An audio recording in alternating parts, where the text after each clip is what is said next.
Fighter jet footage is fucking cool. It's so damn fun to watch. Yeah. Literally, I mean, there's a good and a bad way, because, like, Kaela and I just watched The Starfighters. Yeah. God. That is the most boring movie, one of the most boring movies they ever watched. Yeah.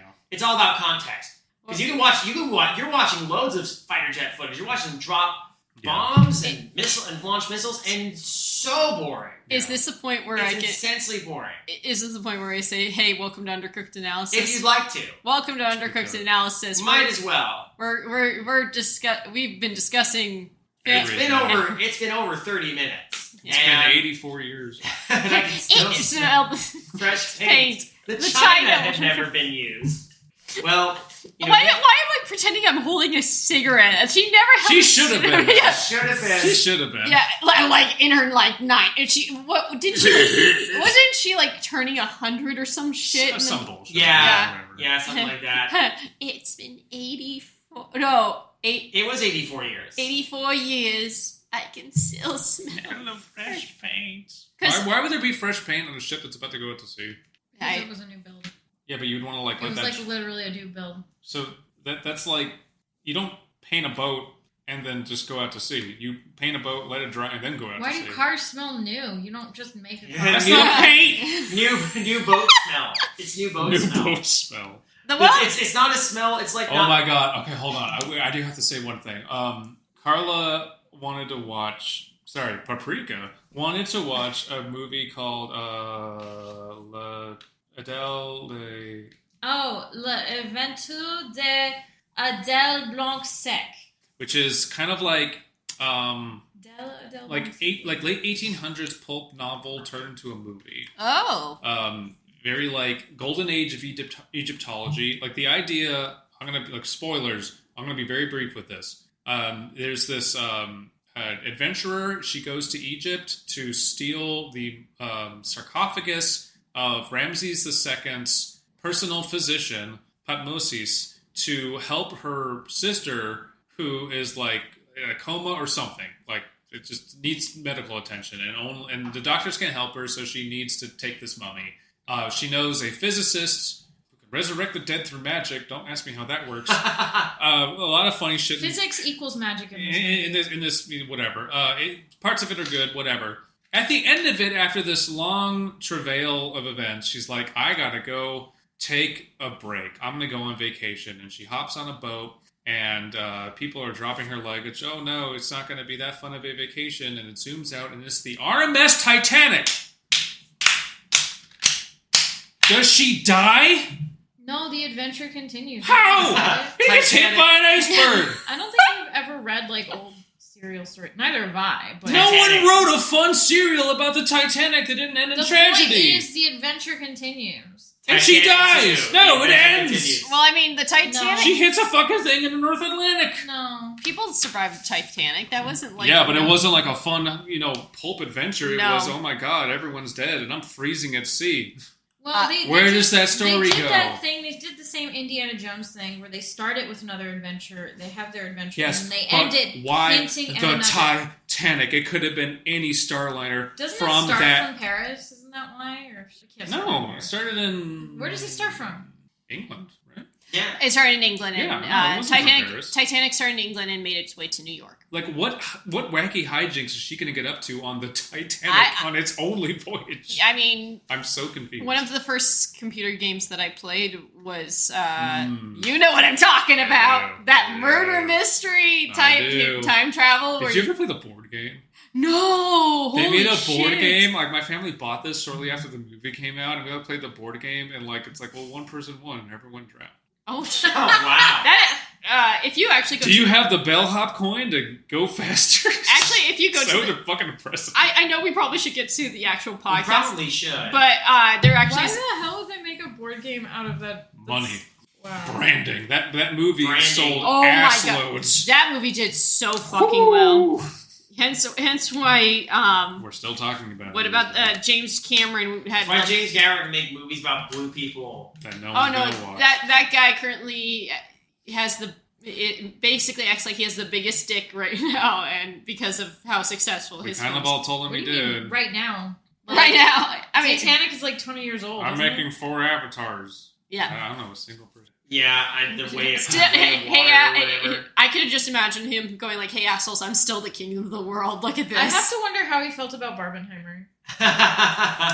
Insanely just. Oh yeah. Well, I should, for additional context, just in case you're noting the sound here. Hey, we are recording live from Not really Abysmii and live. Papreeka's. Okay, Home base. I like live. Don't misconstrue. Okay, we're recording from the cozy living room of Abysmii and Papreeka.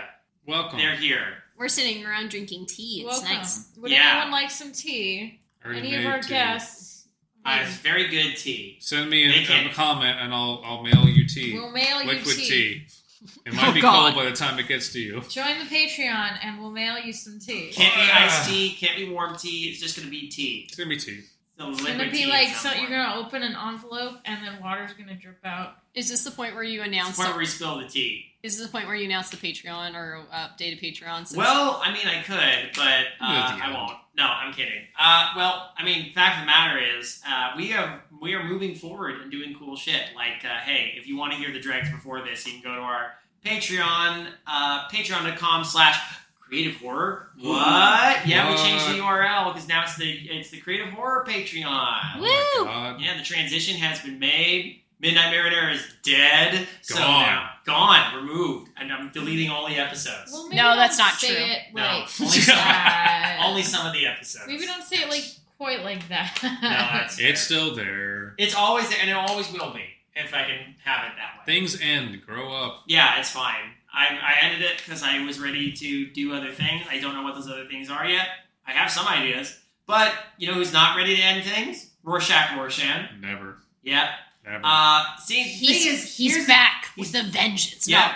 Well, technically, this is part of the same set of 3 stories that I sent. Last time we read Even Darkness Needs Hugs, and it made us all apoplectic. Apoplectic. Amplificator. The hell are you trying to say?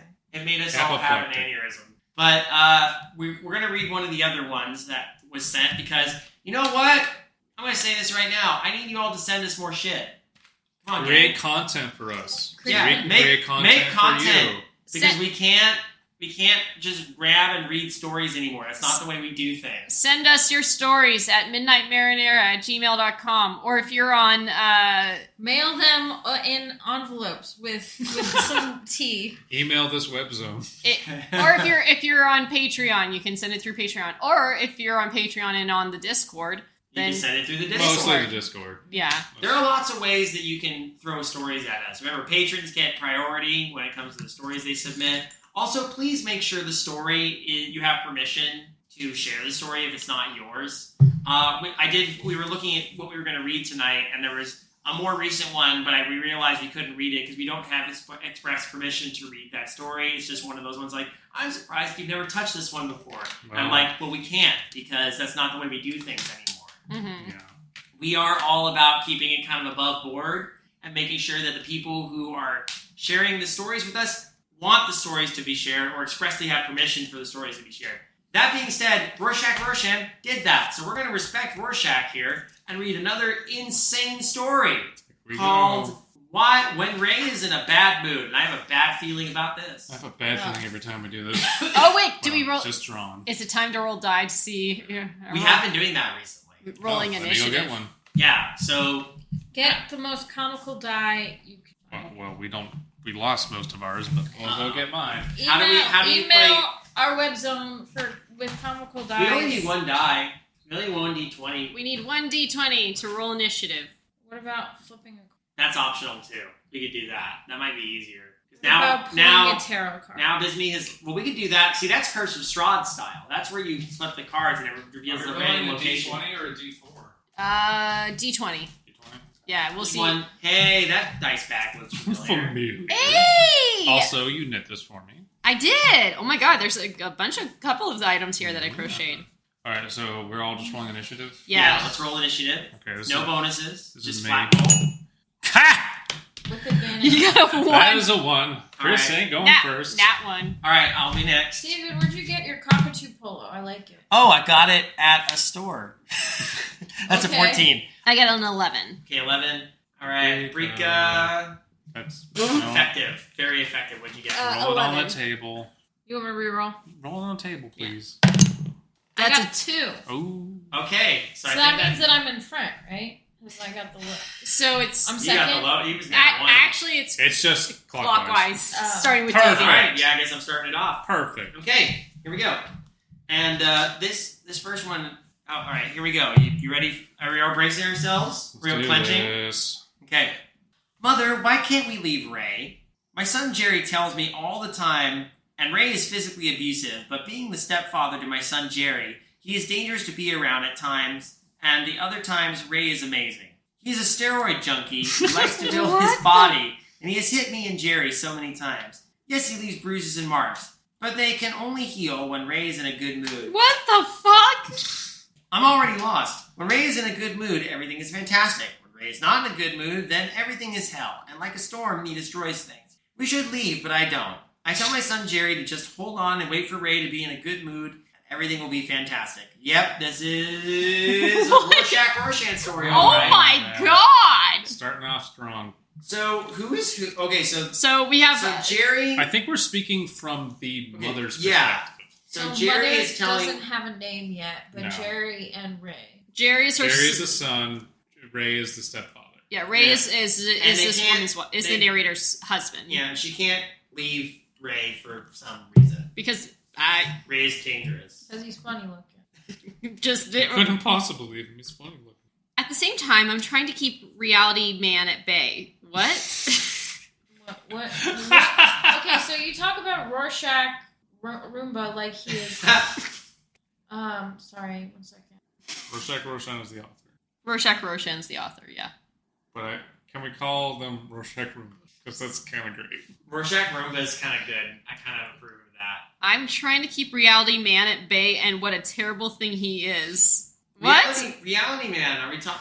Reality Man. What the heck Like is... from It's like Pepsi Noel Man. Fielding's luxury comedy. He's played by Richard Iowati. Like, this is a thing. Anyway, sorry. Go ahead. I also try to keep Reality Man at bay from my son, Jerry. Reality showers your senses with what reality actually is. With Reality Man, you will notice the bad weather, the wars, the recessions, and everything in between, especially when Ray is in a bad mood. I'm confused. Just keep reading. I have the medication to keep Reality Man at bay for me and my son. You have the medication. Reality Man is most horrible, and my medication keeps him away. You just said that! My medication is hated by Reality Man, and I like to think of myself as his sworn enemy and a protector of my son Jerry. From Reality Man. Oh boy, protecting your kid from reality. Oh, boy. Interesting. So much of these... Sorry, let's finish the paragraph and I'll get to my thought. Okay, to wake up every day with Reality Man in one's face, what a horrible thing to wake up to. Reality Man is everywhere, but with the help I receive to keep Reality Man at bay, Reality Man will be far, far away. There's a lot... Okay, so now here's the thing. The thing with Rorshack Rorshan stories is you have to pick through the redundancies to... Because it just feels like it's repetition, but there is something underneath that. There always has been. It's a weird predilection to take metaphor and just be so incredibly blunt with it to come around the horseshoe to be weird, confusing metaphor again. Yeah. And you do have to decipher it, but yeah, it's like, I don't want my kid to... I've raised a kid in the modern era where everything is scary and depressing, and I don't know how to prepare them for that because I myself am not prepared for that. So what is my only recourse? Medication, and we're just going to ignore reality, man. And it's not a thing anymore. And as long as it's over there, we don't have to deal with the bad thoughts. Right. Yeah. So how this is going to connect to Ray being in a bad mood? Exactly. It feels like who's the guy from Wham City? I always forget his name. Oh, my God. Why am I? Which one? Alan Resnick? Alan Resnick. Yeah. Sounds like an Alan Resnick. I can imagine Alan Resnick reciting this. Kinda, yeah. Mm-hmm. I remember is that the right one? I remember in the past taking Jerry and leaving Ray. Yep, Mm-hmm. that's right. it. But the bruises and cuts weren't healing and becoming worse, even septic. It's only when Ray found us and was in a good mood. Is Ray meant to be like a ray of sunshine? That's what I'm Ray is wondering. not just a stepfather. Ray is like a metaphor for something else. Ray is somehow Reality Man too. It's only when Ray found us and was in a good mood, and thank God he was in a good mood, that our cuts and bruises had finally healed instantly right in front of our eyes. It felt good, and I remembered running away from Ray another time with no cuts and bruises, though, and I started to miss Ray's good moods. When Ray is in a good mood, everything is amazing and life goes exactly the way I want it. So everything starts again at box 1, and Ray is simply Ray, and the good moods make everyone feel so good. Is he like? I mean, this is definitely a like. There's always that idea like you keep coming back to the person who hurts you because when things are good, you're like, oh my gosh, it's so good. Yeah. Right, but they like literally get septic. It can't be that obvious. It has to be something more symbolic. Is this a riddle? Is Well, this like every Rorshack Rorshan is a fucking riddle. Well, here's the thing. I think sometimes we get really into the weeds with these stories, and you gotta wonder how much of it is meant to be this like cryptic thing. How much of it is just maybe it actually is just that literal. If Rorshack Rorshan is short story 1, short story 1 has gone on record saying I write all my stories at 3 a.m. when I'm half awake and I've had a weird dream. Yeah. So take that into consideration, but there is always some deeply buried you grain guys there. are like starting a new writing art form. Like I'm not saying, but this is like No, they have. That's Rorshack and like or what short we're story reading one. sounds like not lucid dreaming, but lucid writing. No, exactly. This is People have actually tried this, like tried to emulate it. yeah, to this type of style. Like, oh, I tried writing it at 3:00 in the morning when I'm half asleep, and they for some reason just can't do it. I think if Rorshack Rorshan is another person, I think he's the only one that's been close enough to get this type of style. I've said this before. I will say it 1,000 times. Rorshack Rorshan, short story 1, whatever. They are the most unique, standout author in horror fiction and online horror fiction. I don't know. Like not to say that there aren't other authors that are great or like whatever, but as far like in the landscape of online horror fiction, where it's just saturated and there is just so much stuff out there, no one is as unique as these stories. None of them keep my attention and make me scratch my head and sit with me than these stories. They are so fucking unique. No one else is doing this. And they'll probably never get the recognition beyond what we give them. Yeah. And that's fine. But everyone's like saying, oh, this no sleep author got this, TV deal. Cool. They're not doing this though. Like, goddamn. I mean, you've got to admit, no matter how you feel, this is memorable. This is, I will never forget style these fucking stories. Yeah, whatever. You could think what you want in that, but it's certainly unforgettable. It's just insane. Oh my gosh. Okay, here we go.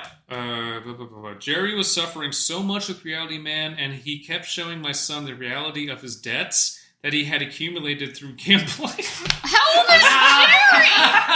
Wait, how old is Jerry? What the fuck? Jerry's 35. Is this AI writing? No. AI writing, well, AI writing is repetitive, but it's not this unhinged. No. AI writing, ironically, because of the restrictions they have to put on their subject matter these days, is not this crazy. And that is a weird thing to say. Blah, blah, blah, blah, blah. Shit. It was a terrible... Oh, my phone just freaked out. Technology, everybody. There we go. Okay. It was terrible what reality was doing to Jerry, my poor son who loved to gamble. He just wants to play slots. Jerry was at his wit's end with Reality Man, and every day the numbers kept glowing at him, and the possibility of making Jerry bankrupt at a young age, merely in his early 20s, was definitely going to ruin his future. Can you gamble before 21? Yeah. In certain states. Certain states, yeah. Was definitely going to ruin his future. This was glooming in front of him. This is what Reality Man does. In front of him? It gloomed in front of him. That's questionable grammar. But are we really going to start that here? If we try to question the grammar here. It's a clue. A clue? Oh, you see a clue? It's that card game Gloom. Where? G. G. This is what Reality Man does, and this is I where spotted Reality the Man G. shines. Luckily enough, I caught up with Jerry at his darkest moment, and I had the protection to keep Reality Man at bay from my son Jerry. Jerry needed my protection from Reality Man, and I gave my son my medication to keep Reality Man at bay. We also don't know what the medication is yet. Yeah, we No. don't know. We It's just know there opium. is medication. It's anti. As far as we know, it's anti-reality man medication. What is anti-reality? Fantasy. Fantasy? Like antidepressants? Let's Plays? That's my anti-reality. VTubing. Is it slacking off and like Vi- not? Video games? Booby streamers. I I don't know. Oh, what the? Okay, this is okay. I just Wait, read a little what? bit. Hold on. No. Yeah. Let me just read it. Some people pay Ray to hurt them when he's in a bad mood, and then to heal them when he's in a good mood. Is If he you a are- sex worker? Wait a minute.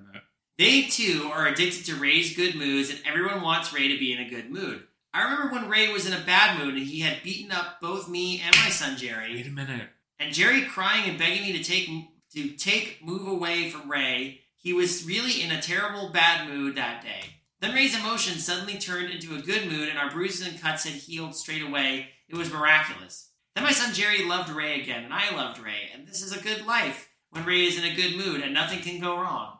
What are you thinking? You said it. What? What's the opposite of reality? Fantasy? Ray is fantasy. You can indulge in fantasy. You can indulge in dark thoughts where you can go to dark places, but then heal yourself with nice resolutions. Ray is the opposite to Reality Man. Ray is fantasy. Ray is what you can indulge in, and you always come back to it. Ray- Yeah, When you feel like you can't stand Ray reality. can be in a bad mood because you can fan, but you're still the one in control of the Yeah. narrative there. We were viewing it as Ray is in control, but no, it's our protagonist who is in control of Ray. But their medication is Ray, unless they say something else. It's just weird that she refers to him as being the stepfather. I think that's just the framing device. Mm-hmm. Because I have a son, this is my stepfather. That's a very common thing for people to latch onto. Initially, I think Ray is fantasy. I gotta stress right now. I think what's so amazing about Rorshack Rorshan stories is they are the ultimate look, and I think I've said this before. I'm going to restate it. This is the ultimate way to look at reader response theory. It is, because I do not pretend that I know what the fuck any of this is about, and I'm probably way off base, but this is how I'm interpreting this madness. Yes, and it's kind of nice just to always get undistilled madness in writing and be like, I'm gonna pick something from this. Yeah. I don't know if Yeah. it's right, but this is my attempt. Yeah.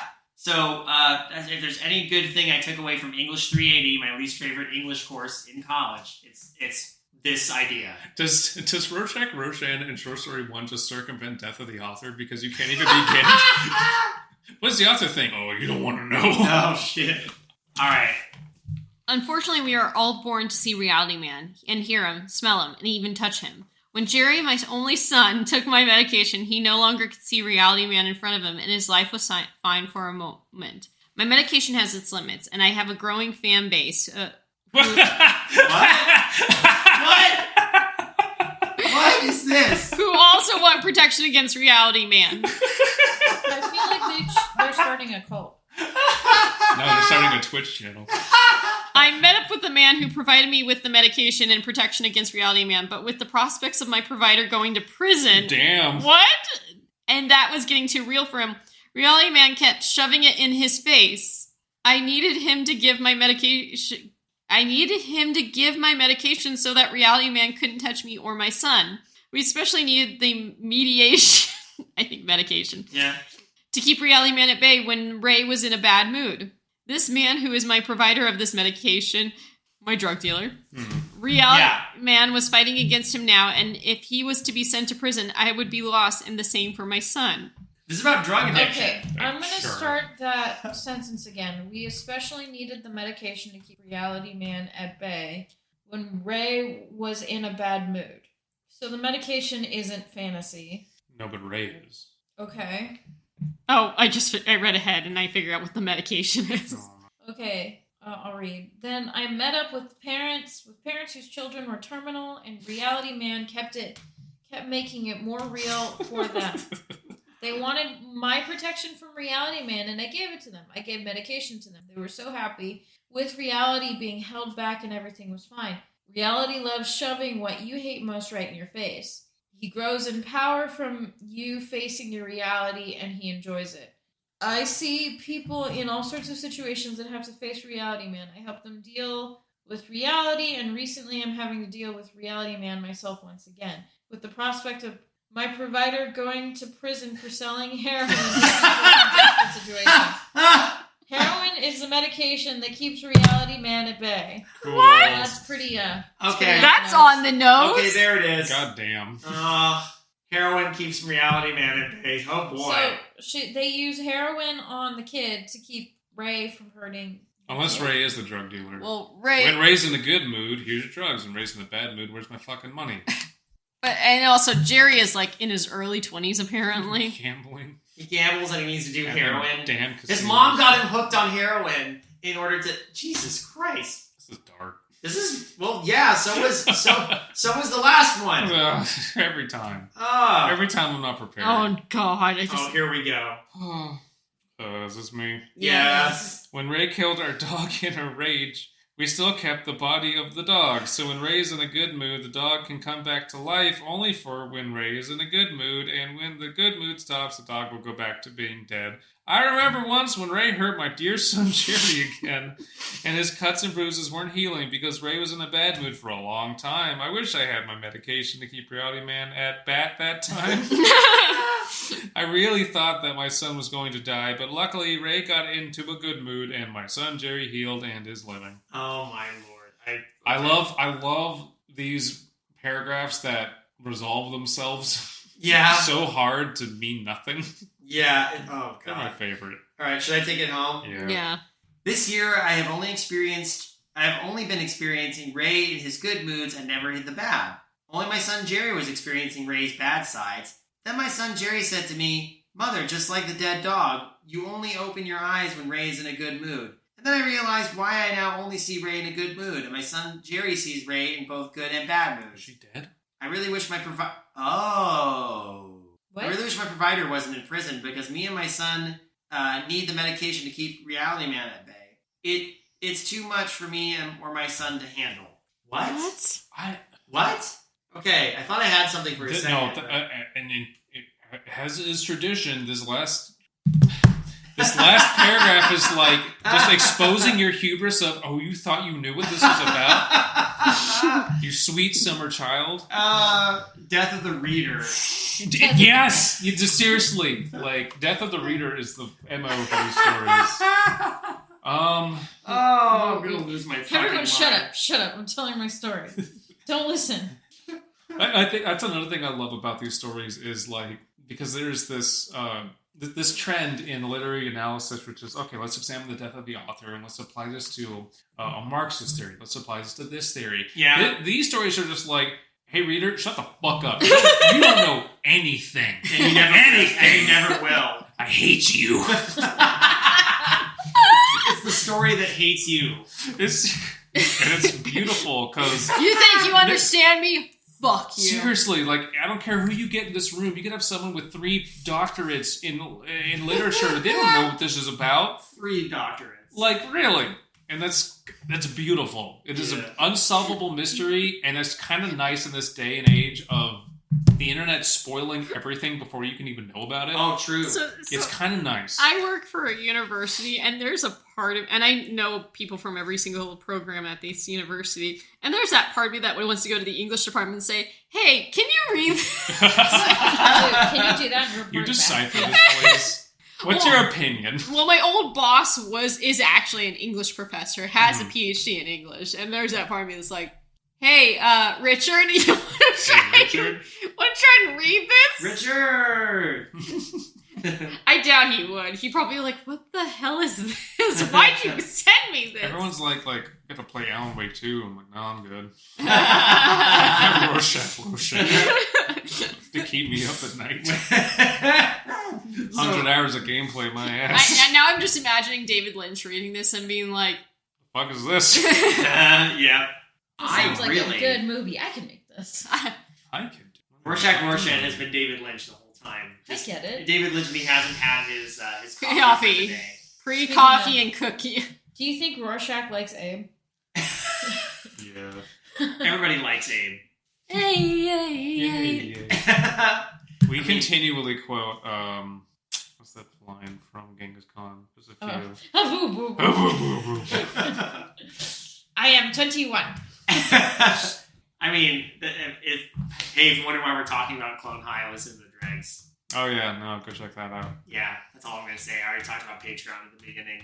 We talked about it briefly. Extensively. We did. I think half of this recording time was just us talking about Clone High. We also haven't hung out in person then, in a while, so we just had like a long bench here's the thing. session. Yeah, basically. Then, as per usual, it turned into Star Wars, which is everything just ends in Star Wars now. And I will say though, I saw someone say hey, discourse on Star Wars is basically dead. Yeah. No one can say anything new at this point because Disney's not taking it anywhere new. And everything that has been said has been. And don't bother. And I kind of agree with that. That's Reality Man. That's Reality Man. We could revisit everything we've said, but we've said it before. It's time to go get your heroin. My heroin? Yeah. You need your heroin to keep Reality Man away. So that we Tells can you keep there's talking no more about discourse Star about Wars. Star Wars.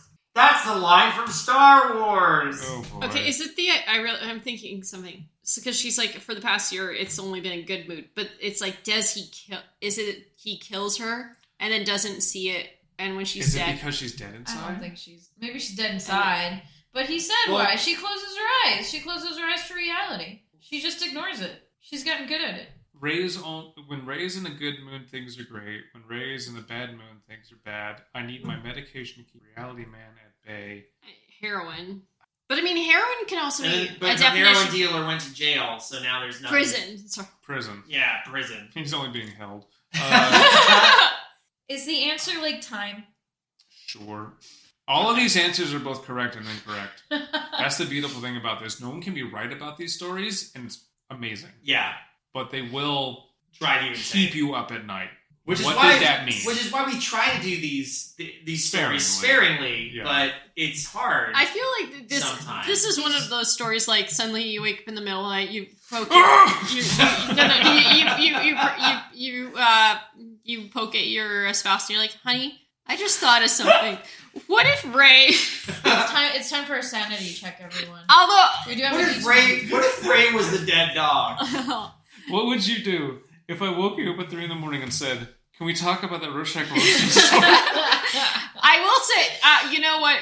Funny enough, okay, not with a Rorshack Rorshan story, but there was a point where I think it was early in the morning, and I'm like, David, and you're like, and I'm like, you know those stories those movies where they keep saying Santa isn't real, but he turns out he is real? Mm-hmm. Where do they think the presents come from? And his eyes opened up wide. It's like, oh shit!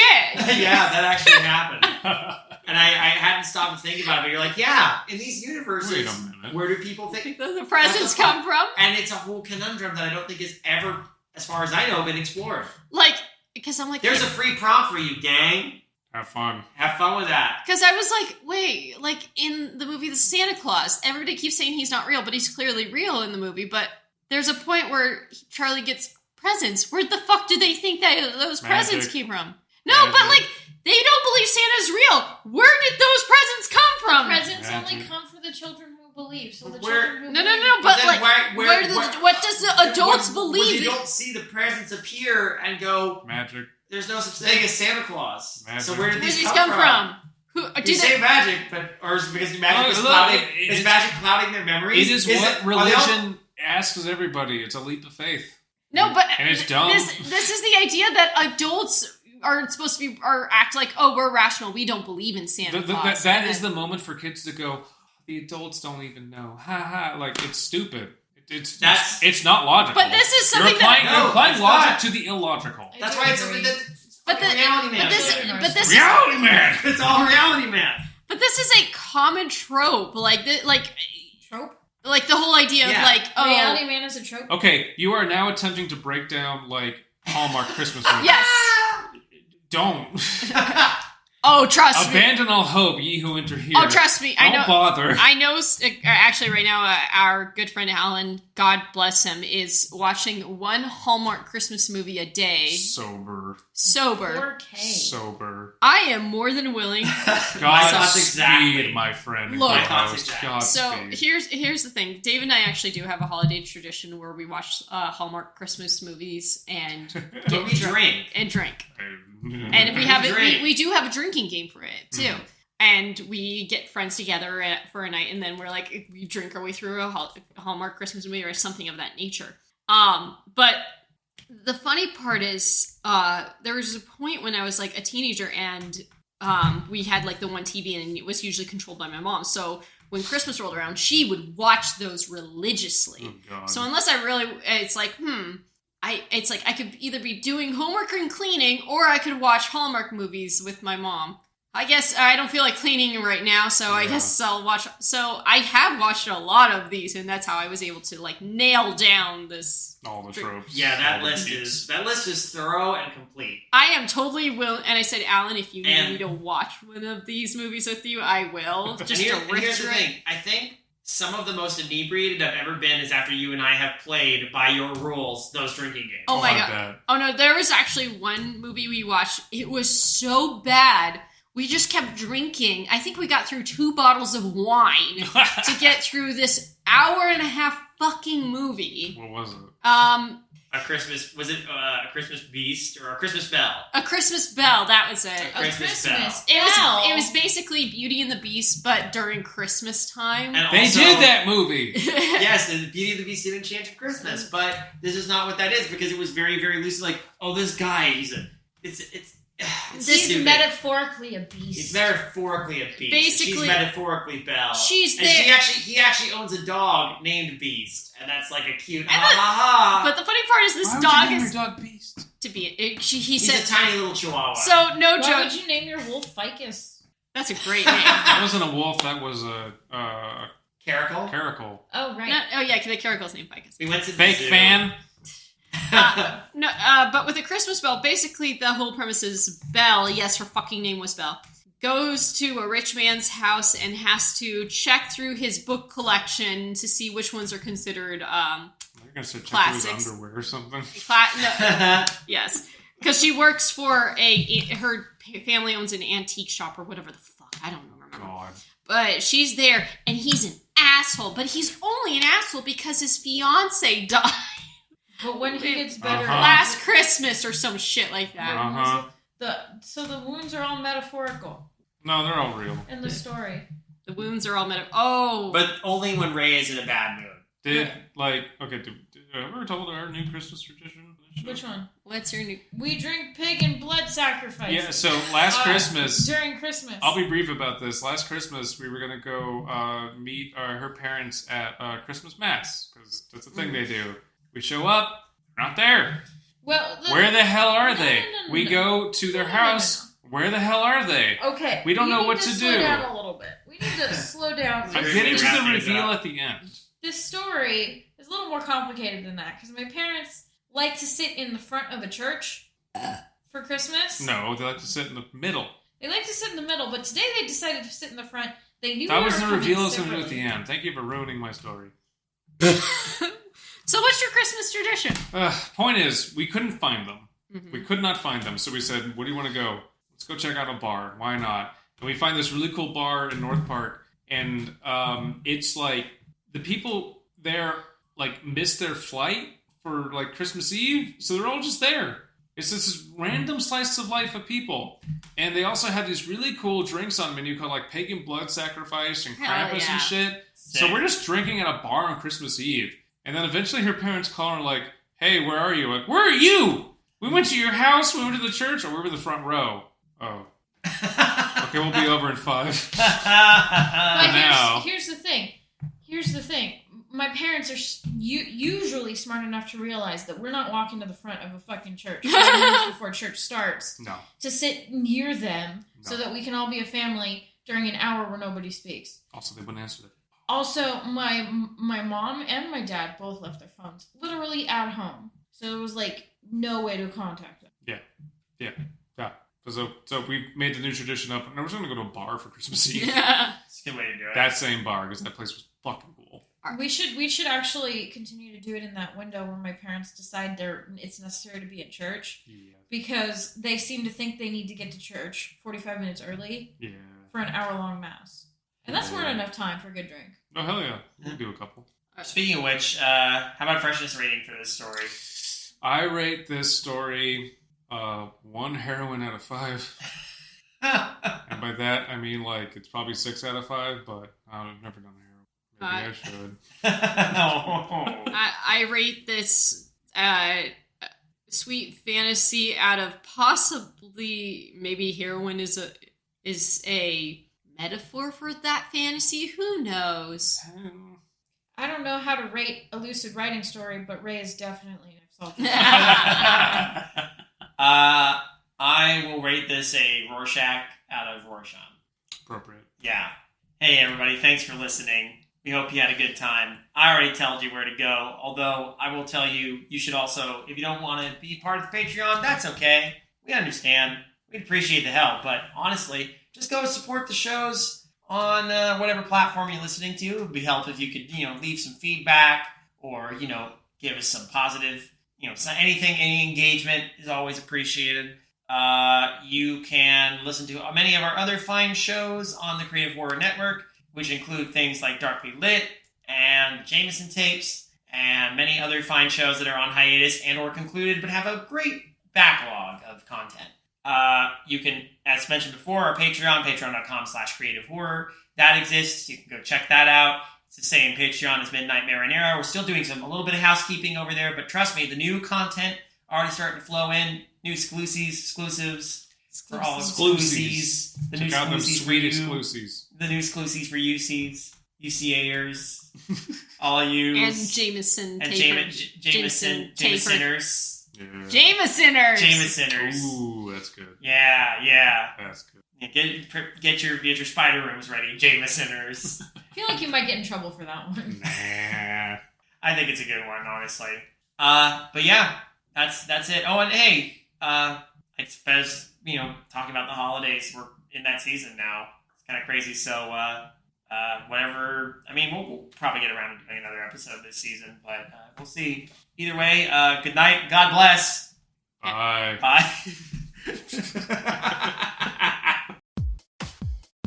Good evening, intrepid listeners. This is the Pasta Shade, the host of Midnight Marinara, and this podcast is part of CreativeHorror.com, a network of podcasts and creators working together to build a constructive community of horror fans. For more content like this, visit us at CreativeHorror.com.